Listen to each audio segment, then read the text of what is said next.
So வார் வரும் பொழுது நாம 3 நாள் பூச்சாண்டி காட்டுறதுக்கு ஓடிட்டாங்க. இது வேண்டாம்ப்பா, நமக்கு இந்த வம்பே வேண்டாம்.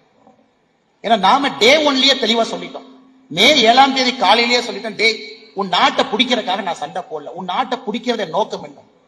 ஏன்னா உன்னையும் பிடிச்சோம்னா சீக்கு கோழி கொண்டு வந்து என்னோட வச்சு அந்த சீக்கு கோழிக்கு நான் மருந்து கொடுக்க முடியாது. இன்னைக்கு நாட்டுல உனக்கு சம்பளம் கொடுக்கறதுக்கே இல்லை. இன்னைக்கு நான் பிடிக்க மாட்டோம். யாம எதுக்கு பிடிக்கணும்? சீக்கோழியை கொண்டு வந்து நம்ம கோழிக்குள்ள ஏன் விட? நம்ம கோழிக்கு சீக்கு பிடிச்சிடும். அவன் IMF கடன் வாங்கி மாசம் சம்பளம் கொடுத்துட்டு இருக்க. போய் நாம எதுக்கு அந்த சீக்கோழியை பிடிச்சிட்டு வர? நிறைய பேர் சொல்லுவாங்க POKவை பிடிச்சிருக்கணும். கண்டிப்பா பிடிப்போம். ஆனா இன்னைக்கே பிடிக்கலீங்க. இன்னைக்கு POKவை பிடிச்சீங்கன்னா அவங்களையும் சேர்த்து மேனேஜ் பண்ணணும். 72,000 ஸ்கொயர் கிலோமீட்டர், அதையும் நாம பாத்துக்கணும். உள்ள இருக்கிறவங்க ஆன்டி இந்தியாவா இருக்கலாம், அதையும் கொஞ்சம் பேருக்கு பார்க்கணும். சைனாவோட நிச்சயமா நம்முடைய வாழ்நாள் ஒரு நாள் நம்ம சண்டை போடத்தான் போறோம், அதையும் பார்க்கணும். அதனால சீக்கு கோழியை பிடிச்சி நம்ம கோழியோட ஏன் விடணும்? விடலாங்க ஐயா. ஏற்கனவே 50% பிடிக்கணும், 50% பிடிக்கூடாது. என்னுடைய ஸ்டாண்டர்ட் எடுக்கல சார், நான் சென்ட்ரல் இருக்கேன்.